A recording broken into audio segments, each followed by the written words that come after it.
Hi everyone, it's your favorite realtor here, Alyssa Barajas, and Zeus just made an entrance.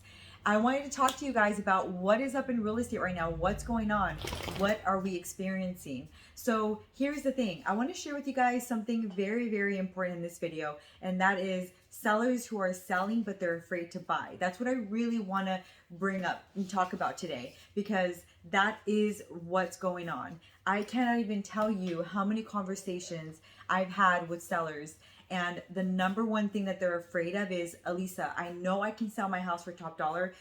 We discussed this so many times, and they too have seen when they wanted to sell last year compared to this year, their home has already increased by at least 7 to 12% in the list price. But they're asking me what's going to happen when I buy. I'm going to be that buyer experiencing competition against other buyers. So I don't want to be left homeless. I have kids. I have this going on. I work from home. There's so much going on. And here's the thing, there's a lot of solutions to that. And I don't want sellers to have that fear, because there's so many things that we do in real estate for you to sell your home for top market value, because right now we are still in an aggressive seller's market, but yet still have a plan for when you buy. And that's the thing, there does have to be a plan in place. I never ever just meet with a seller and go, oh, you want to sell? Great, we'll list it in this date because we did photos, staging, and whatnot. No, I ask you, where are you going? What's your plan? What are your goals? What school do your kids go to? Where do you work? What's going on in life? Everything. We talk about everything, because it's very important that I know when we list your home that I know the end goal of when you leave. It's very important to me. So I never ever just allow someone to just list their home without discussing long-term timeline.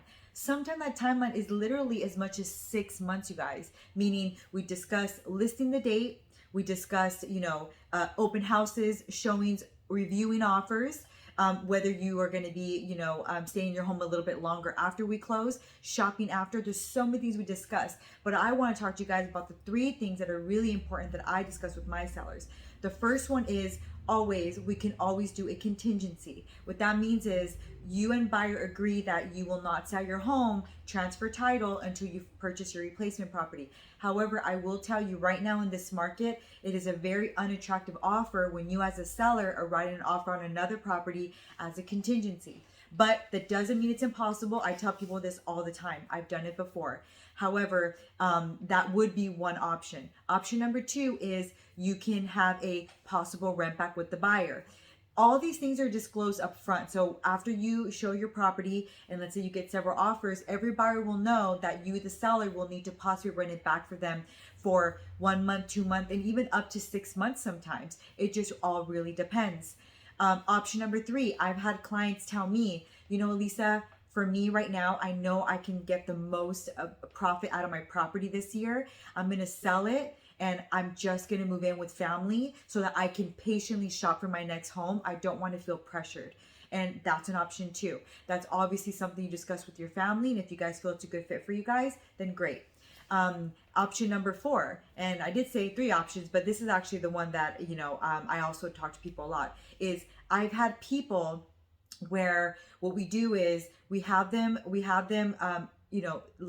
they sell their home, they actually sell it, close the transaction, and I've even been able to get my clients up to about 25 to 30 days living in the property for free, and then they can move out. We call that a seller in possession at no cost to the seller. Some of my clients love that because yes, they still know they have to move and leave, but at least they have like up to a month of them not having to pay.